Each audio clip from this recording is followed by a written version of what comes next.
Hi traders, Crispin here from FX Trader. It's Wednesday the 11th of December 2019 and this is part 11 of our support and resistance trading series. I thought it would be worth looking at sterling US dollar today and looking at how we could potentially place auto trades from trend lines and support and resistance levels in view of the likely rally tomorrow if the Conservatives win the UK election with a majority. And it appears that from various different bits of research that are around, certainly UBP are looking at quite an aggressive rally. So if you look at this bit of information here, so Union Bancaire Privé talking about potential rally up to around 135 level, mainly due to the market being very thin in December, so liquidity is low, which tends to exaggerate price movements. But if you look at the hourly, in fact we'll go to a higher time frame. Let's go to the weekly sterling US dollar chart, in fact go even higher to monthly. You can see how low we actually are here in the grand scheme of things. So since 2009, where this chart goes back to, in fact let's make it a little bit smaller. So going back to 1998, sterling is at a very, very depressed level historically. And you can, what I've done here with these horizontal lines is drawn previous price defined support and resistance level based upon weekly data. And so I've got a resistance level here, a support level there, and this other level is going back through these highs here, and this level here is going back to the lows we saw back in April 2015. And you can see pretty clearly, if we blow through this 133 resistance level here, there is not a lot of price-derived support and resistance around between 133 and 138. So you can easily see why the analysts in that article I just referenced are talking about potentially a 135 target. So how would we potentially trade this using support and resistance techniques? So on this chart I have some daily, weekly and monthly pivots. Again, really thinking about what is likely to happen if there is an aggressive rally, I can't see these pivot confluence really making a lot of difference. Price action could blow straight through these levels going north. So we really need to have a couple of different strategies. In fact, maybe more. So one of the things you could potentially think about doing is, again, you do this tomorrow before 10 o'clock when the results are due, but you could potentially draw, depending on what price action is doing, a trend line through swing high points and look to place a trade on a break of that trend line.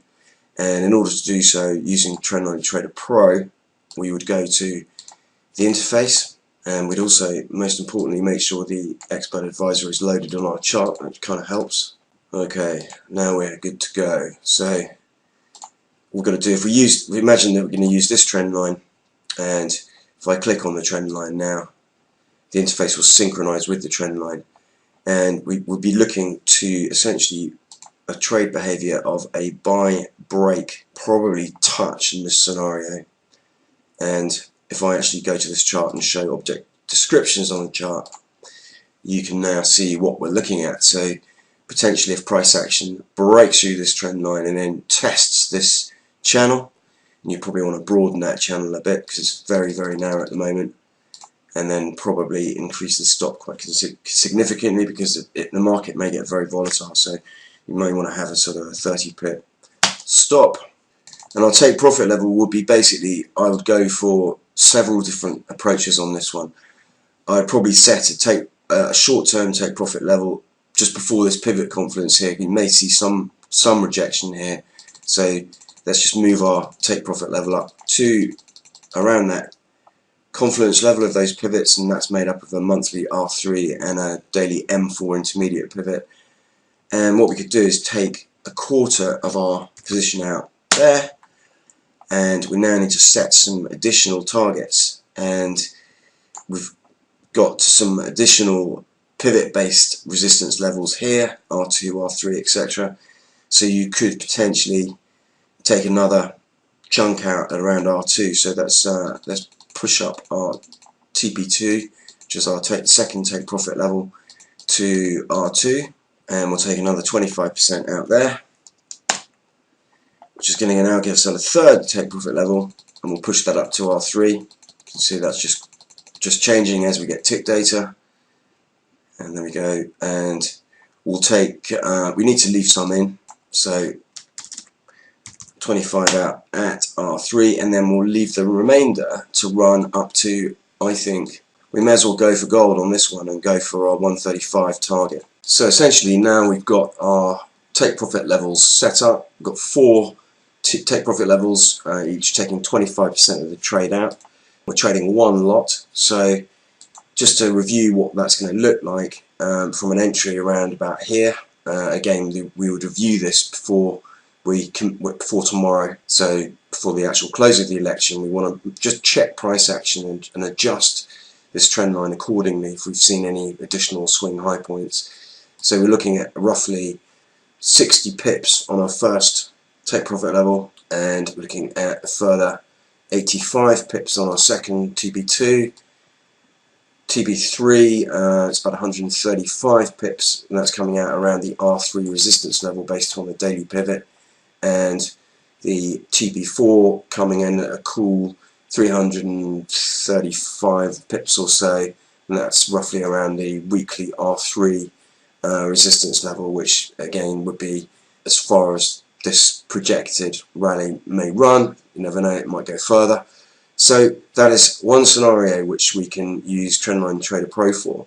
Similarly, we may want to play or have a strategy for the downside. So in this case, we may want to draw a trend line through these swing lows, and if there was a hung parliament, you may want to actually place again a break trade of this trend line. So if we click on this trend line now, the interface syncs up with it, and this will be a sell based operation with a break touch, and we're going to do something similar. We'll do again a series of take profit levels with 25% increments on the way down. So let's put those in now. I'm just going to make this a little bit clearer for us. So we have sensitivity of, let's say, give it 10 pip sensitivity, and we want TP2 to be a little bit lower, so we've got a TP1 around about the weekly central pivot. Let's scale this chart a little bit. We have our TP2 at S2, daily support level. Define TP3. We'll take that down a little bit to this pivot confluence down here at WM2 and MR1 by the looks of things. And we need to think about this a little bit carefully, because we need to see, we could potentially have an awfully long way to go down actually.